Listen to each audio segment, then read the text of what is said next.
uh, Bayangkau yaitu menggunakan PPT. Oke, sebelum kita mulai, saya akan dulu ya, biar tahu siapa yang hadir dan siapa yang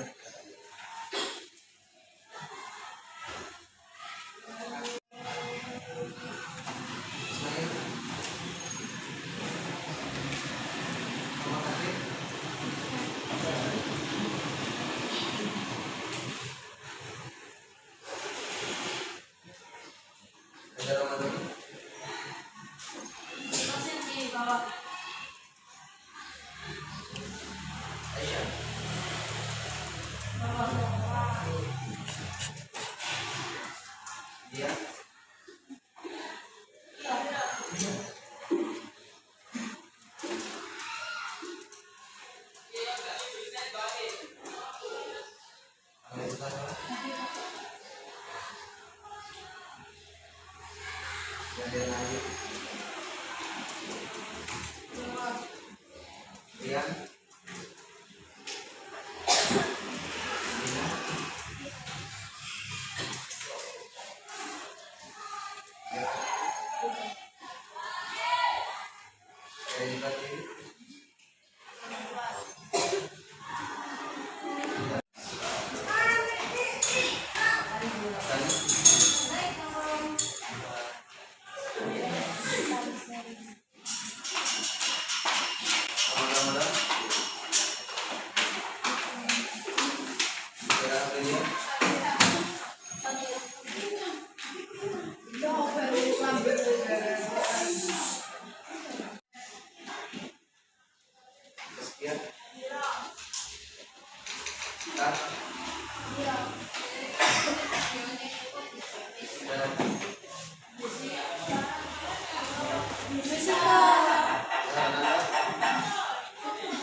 ini kita akan mengulang atau pengerjaan materi ke-6, yaitu tentang tamyiz, majrur asma dan juga isim fa'il.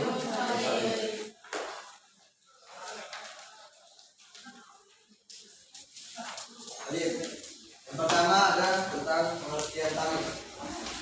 Tamyiz itu secara bahasa berarti penjelas atau pembeda. Jadi tamyiz itu ibaratnya itu seperti apa ya? Pelengkap dari suatu kalimat yang belum lengkap. Cara menurut istilah adalah isim nakiro yang dibaca nasab yang menjelaskan isim atau kalimat sebelumnya yang masih bersifat samar. Contohnya ada zada atau lidu ilman. Siswa itu bertambah ilmunya. Ketika tidak ada kata iman di dalamnya, iman zada atau lidu, siswa itu bertambah. Apa yang bertambah? Maka ditambah iman sebagai tamisnya ilmu. Maka zada atau lidu ilman, siswa itu bertambah ilmu. Maka ilman itu disebut sebagai tamis. Paham ya? Sini. Jadi kita lanjut setelahnya. Ada macam-macam dari tamis. Tamis itu seperti di dalam buku itu dijelaskan terbagi menjadi dua bagian. Yang pertama ada tamis malfuz atau tamis zat. Jadi tamis ini menjelaskan tentang timbangan, jarak dan juga bilangan. Seperti contoh, istara itu kilo arzan.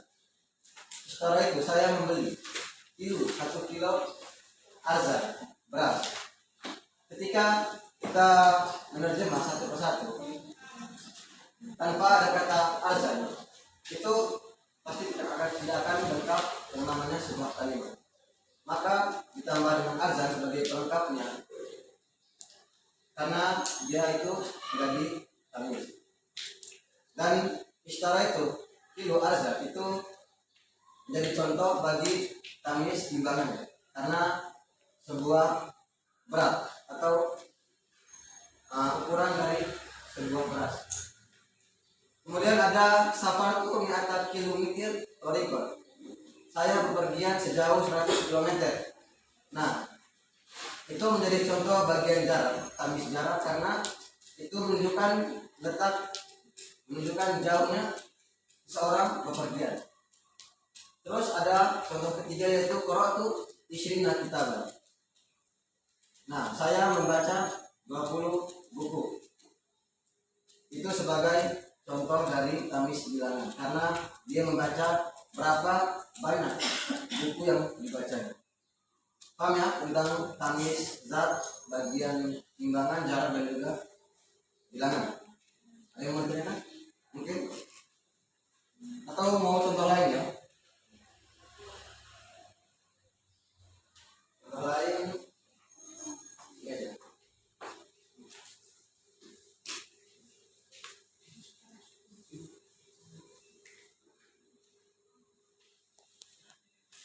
Contoh lain dari tamis jarak.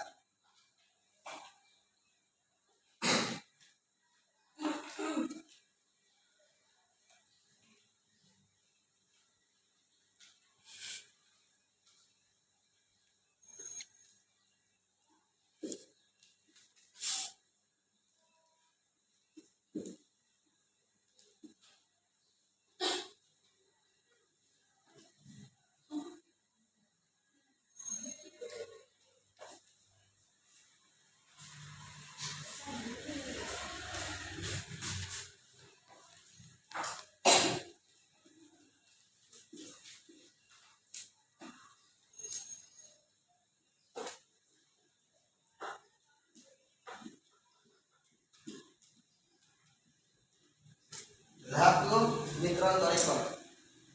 Saya bepergian sejarak 1 meter.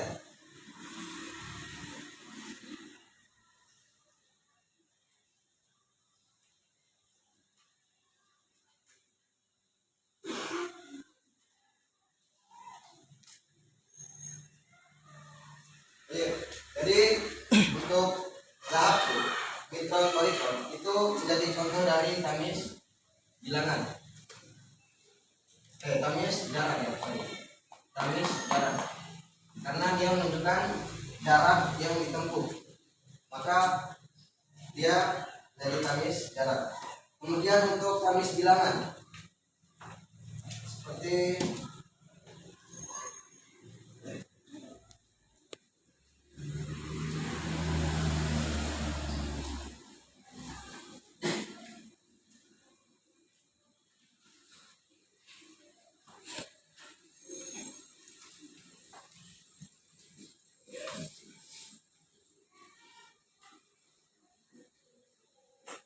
asyarata,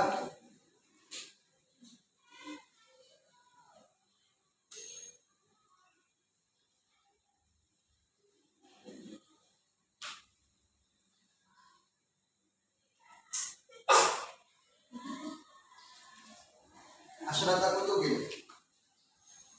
kutubin dia menjadi tamis bilangan, karena dia menentukan jumlah banyaknya buku. Nah, mungkin ada yang mau bertanya, kenapa kutubin? Kenapa enggak kutuban? Padahal tamis pasti selalu berharokat fathah. Enggak.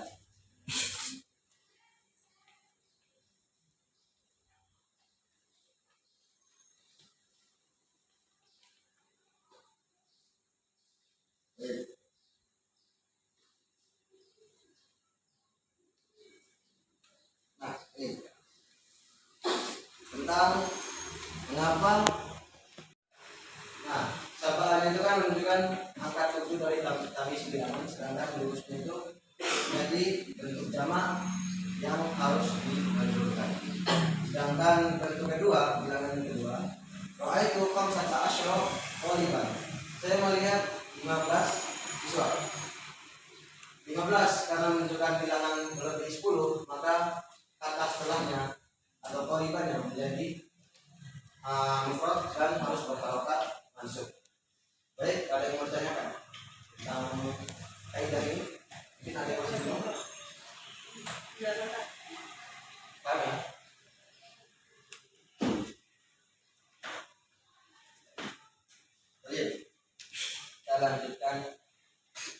Lanjut.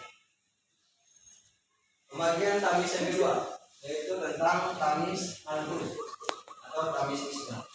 Jadi tamis ini singkatnya itu tidak menjelaskan predikat dan subjeknya, atau lebih tepatnya itu tentang kerja dan juga sifat. Nah, seperti contoh yang pertama, tobat Muhammadun nafsan, Muhammad jadi baik. Kedua, itu menjelaskan tentang tamis kerja. Izdada al-mu'minu iman, orang mukmin bertambah imannya. Kok bisa? Iman itu jadi kata kerja. Kalau kita beriman kepada Allah itu dengan cara terbukti kepadanya. Kita tuh iman itu seperti apa? Nah, itulah kata iman itu menjadi kata kerja karena seperti itu tadi, kata iman itu masuk dalam kata kerja bukan kata sifat. Oh iya, ada yang masih bingung tentang misbah, tentang tamis misbah? Paham ya? Atau mungkin sebarang? Enggak ya? Nah, jadi untuk murojaah atau mengulang materi tamis kita pada ini udah selesai ya tamis. Jadi sebelum kita lanjut ke materi majruratul asma, silakan atau lebih baiknya tanya dulu yang ada yang bingung, karena jujur kalian soal banyak yang salah di tamis. Ada yang mau tanya? Mungkin masih bingung tentang pokoknya sekitaran dari tamis malfuz dan juga malfuz, karena banyaknya sih kita. Atau ini ya, kemarin itu tentang soal yang tamis yang tentang utubin. Ada yang masih ingat? Soal kemarin ada satu soal yang dalamnya itu mempunyai contoh utubin. Nah, itu banyak yang salah. Jadi sebelum kita lanjut, mohon dipikir baik-baik sebelum nanti tidak diulangi lagi karena materinya itu berjalan terus. Ada yang mau tanya? Nah ya.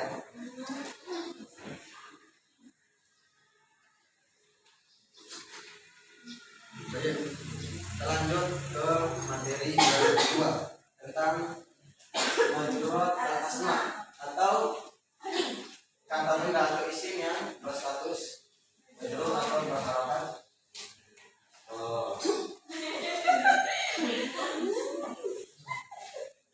Nah, ayo. Apa saja huruf jam itu? Ada min, ila, an, ala, fi, ba, kaf, lam, hatta, ruba, nun, wawul kosam, asal kosam dan lanjut. Yang kedua ketika dia menjadi mudhof ilaih. Nah, isim majrur atau majrur isim yang dibaca dia itu ketika dia menjadi mudhof ilaih itu pasti harokatnya itu asal tidak terkecuali, karena mudhof ilaih ketika dalam kaidah bahasa Arab dia itu sebagai pelengkap, yang mana pelengkap dari kata mudhof.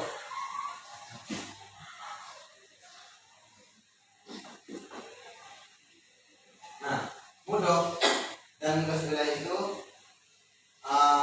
saling membutuhkan atau saling berkaitan, karena ketika ada mudhof maka pasti ada mudhof ilaih. Seperti contoh di atas, kitabun at-talibi, bukan kitabun at-talibah at-talibu, dia menjadi at-talibi karena dia pelengkap dari kata kitab. Dan kenapa kitab dia gak panggil? Karena walaupun gak ada alif lam, karena dia sebagai mudhof. Mudhof itu ketika ketemu mudhof ilaih, soleh. Nah, maratu biroduli, ketika setelah kata biroduli yang berharokat kasroh maka kata atau isim setelahnya itu berharokat kasroh sama persis dengan kata sebelumnya. Makanya dia disebut tabaiyah. Tabaiyah itu ada naat, tahu ya?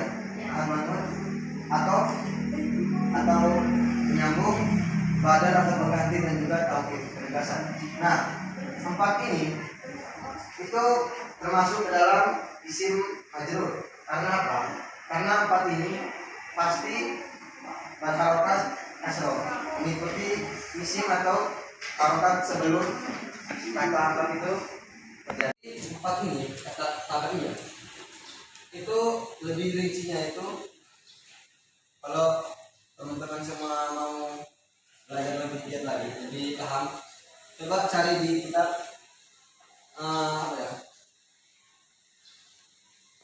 kitab Tumriku. Nah, itu lengkap tentang naat atau dan juga badal. Nah, itu menjelaskan kenapa keempat ini disebut sebagai isim majrur. Karena 4 ini ketika terjadi dalam sebuah kalimat, kalimat tersebut pasti berharokat yang namanya majrur atau kasroh. Nah, ini untuk materi kita tentang majrur atau asma. Ada yang mau ditanyakan sebelum kita lanjut? Paham ya? Iya. Paham ya? Selanjutnya tentang isim ghairul munsharif. Isim ghairul munsharif juga kayaknya banyak yang belum paham ya. Tapi nah, pengertian dari isim ghairul munsharif sendiri adalah kata benda atau isim yang mana tidak menerima tanwin dan juga kasroh. Akan tetapi bisa terjadi kalau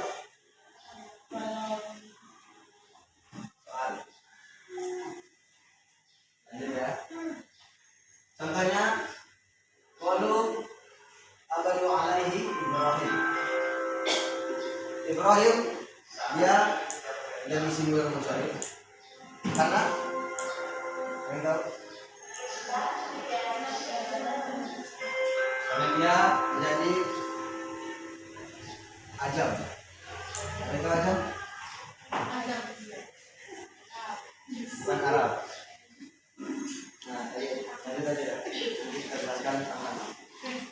Nah, penyebab isim itu menjadi ghairul munsharif. Yang pertama disebabkan oleh satu ilah atau satu alasan. Alasan yang pertama disebabkan karena sigol muntahal jumuk atau paling akhirnya jamak. Jadi setelah isim dari sigol muntahal jumuk, jamak yang paling terakhir itu tidak bisa lagi dinyatakan untuk menjamak lagi. Nah, untuk sigol muntahal jumuk itu dia mempunyai wazan ada 2 wazan. Yang pertama mafa'il dan juga mafa'il. Nah, untuk yang pertama dan yang kedua bedanya cuma di tambahan niatnya saja.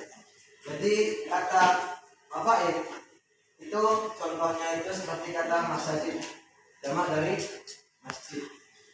Ada juga mafa'il, contohnya adalah masobi, jamak dari mufrad dari kata isbah atau lampu.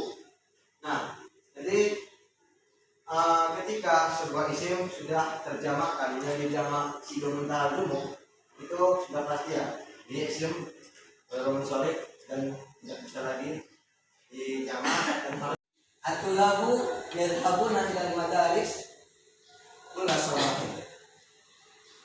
Para siswa pergi ke sekolah setiap pagi. Al-madaris masuk di soal juga kemarin. Al-madaris ini dia jamak dari madrasah. Kenapa nggak ada tamar buto? Karena ketika sebuah isim yang mustanna dijamakkan itu jadi mutakan. Baik. Dan juga dia juga mengajung ya isim ghairul munsharif. Ilal mada anis susah sih.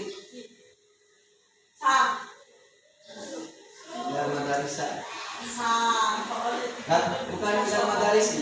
Dia walaupun kemasukan berbutir, dia tidak akan tetap berharokat kasroh karena dia isim ghairul munsharif.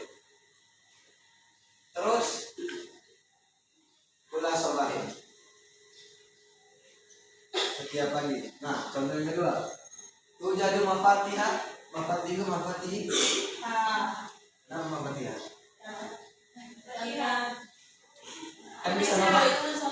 Kan bisa mafatihu. Jauh mafatihah. Karena tujadu ini ada isim fi'il majhul. Tahu ya isim majhulnya? Tahu nggak? Isim yang bukan yang kedahuluan harokat doma. Nah, dia menjadi mafatihah, sorry. Itu jadi mafatihah. Kasih lapan, roti. Kasih lapan.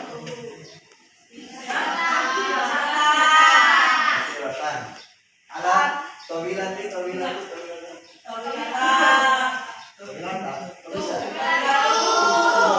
Bisa. Aku jel, ada aku jel. Yang dia katakan. Yang dia katakan nanti. Ada.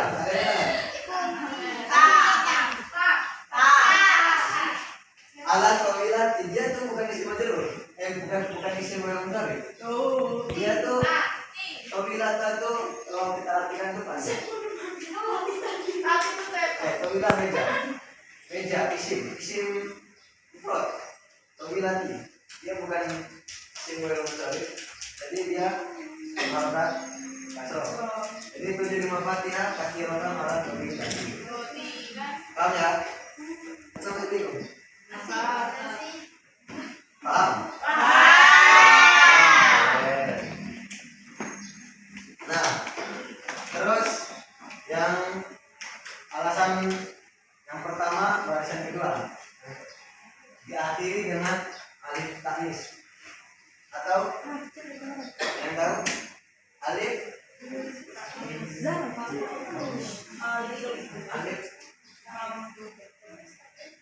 tanis itu apa ya? Alif yang berdiri ya? Hamzah, tahu Hamzah? Yang mana? Ini ya. Atau biasanya juga bisa pakai kayak gini. Sama aja. Seperti kata contoh itu sok jami.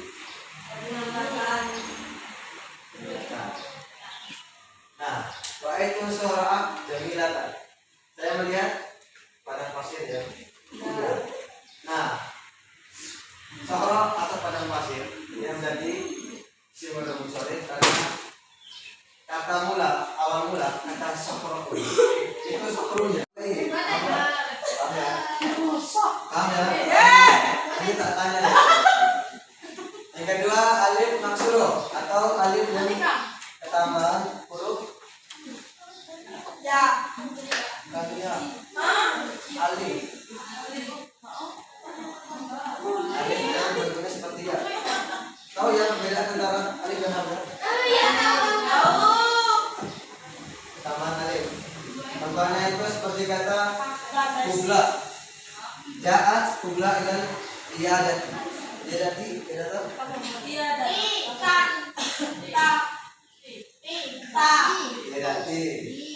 Seorang wanita hamil datang ke klinik. Kata kubla itu asal mulanya itu ada video soal ujian keluar. Bukan aku saja yang keluar. Nah, ini ada kaidah ya. Ketika kalau dia menjadi hamzah, kalau dia hamzah harus fathah, kalau Allah harus doma dan dia harus kasar. Nah, makanya jahat kubla. Makanya jahat kubla bukan goblok atau mubli karena bisa mubli karena musorif, baru musorif. Ilalah iyadati, seorang mutahakim datang ke klinik. Paham ya tentang alif tanis ya? Benaran yang paham ya? Yakin 100%? Yakin ya? Banyak ada soal di depan. Pertemuan tinggal dua kali. Selasa, Rabu. Selasa libur. Berapa?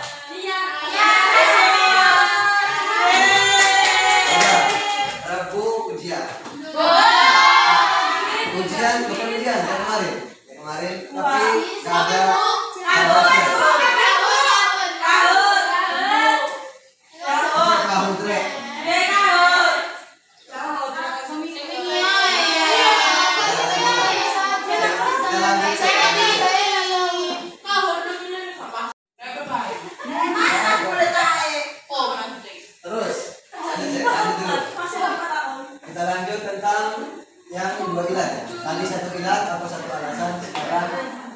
dua ilat atau dua alasan. Jadi isim ghair munsharif yang dua ilat itu terbagi menjadi dua, yaitu wasfiyah dan juga alamiah. Nah, antara wasfiyah dan juga alamiah itu terdapat perbedaan. Cuman kalau di alamiah itu ketambahan 3 kata lagi. Tapi kita jelaskan dulu ya apa itu wasfiyah. Jadi wasfiyah itu lafaz yang menunjukkan arti sifat dengan ketentuan. Yang pertama ada wazan fi'il. Asal mula kata itu dari fi'il. Jadi isim asal isim dari fi'il. Paham ya?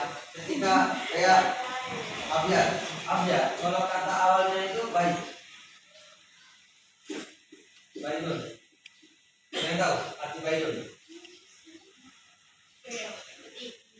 Baidun itu telur. Ya. Telur. Telur itu apa itu? Dia menjadi abyad. Ada yang tahu artinya apa? Nah, kenapa kok dia jadi abyad? Karena telur itu kulitnya itu telur ayam kampung. Oh iya, itu makanya disebut abyad karena dia menjadi wazan fi'il. Yang kedua tambahan alif dan juga nun. Ada yang tahu arti sakron? Sakron. Sakron itu ini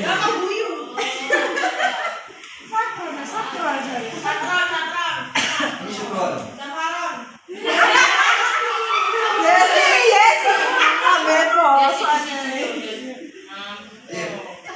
Kalau syukron itu terima kasih. Sakron mabuk. Sakron itu mabuk. Kalau gila, iya. Sakron itu mabuk. Kalau gila itu ini. Deko aku. Junun. Junun itu gila. Junun ya, junun. Bukan titiknya di atas ya, bukan di bawah. Iya. Sakron itu mabuk. Nah, kata sakron itu awal mulanya adalah sakaro. Sakaro ketika ketambahan alif dan juga nun, dia menjadi isim ghair munsharif. Sakron. Nah, kenapa kok awal mulanya sakaro jadi sakron? Ini yang dinunkan. Jadi apa? Kawin. Kaitan disukun. Yang tahu? Itu mutahalim atau zaman yang paling akhir. Paham ya? Atau yang masih begini? Benar, paham? Oke.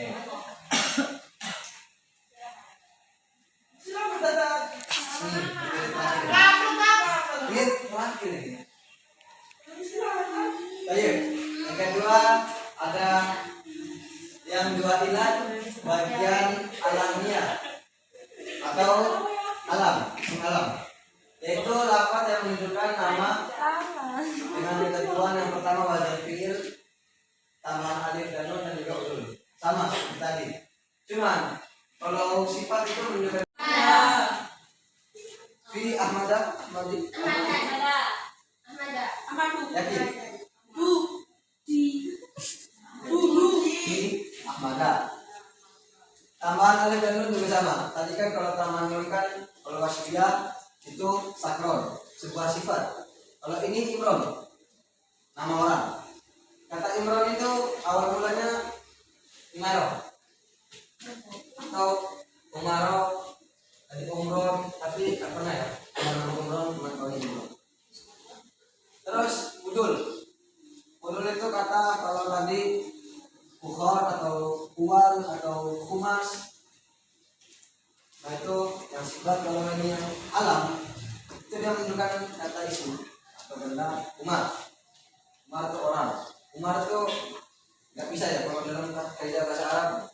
Fi umarin nggak bisa. Fi umarin nggak bisa. Dia fi umar tetap mau Umar pun seperti apa tetap Umar walaupun pemasukannya kecil. Terus tambah lagi deh, 10.000 nih, 10.000. Nah, ganjan. 10.000 yang tahu arti masjid. Ada yang tahu arti masjid? Jangan buka HP, jangan Majid, Pak Majid. arti masjid itu dalam kaidah bahasa Arab itu adalah dua kata yang disambung menjadi satu. Kan, aku mau ngerti tapi belum mau. Nah, tarkib masjid kenapa disebut seperti itu? Contohnya itu Pak Labak ya. Udah tercapai. Pak Labak itu asal mulanya itu adalah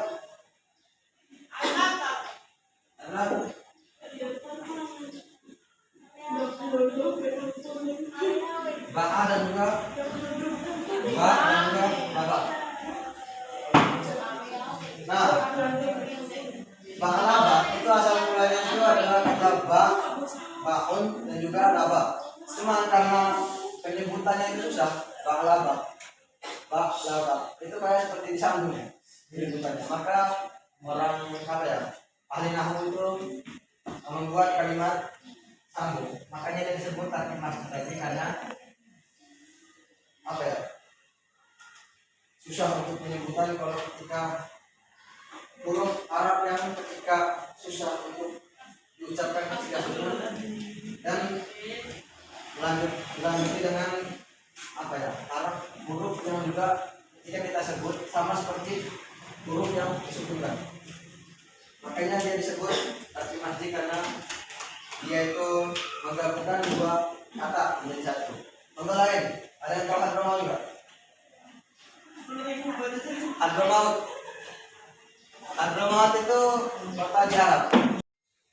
Hadir mati.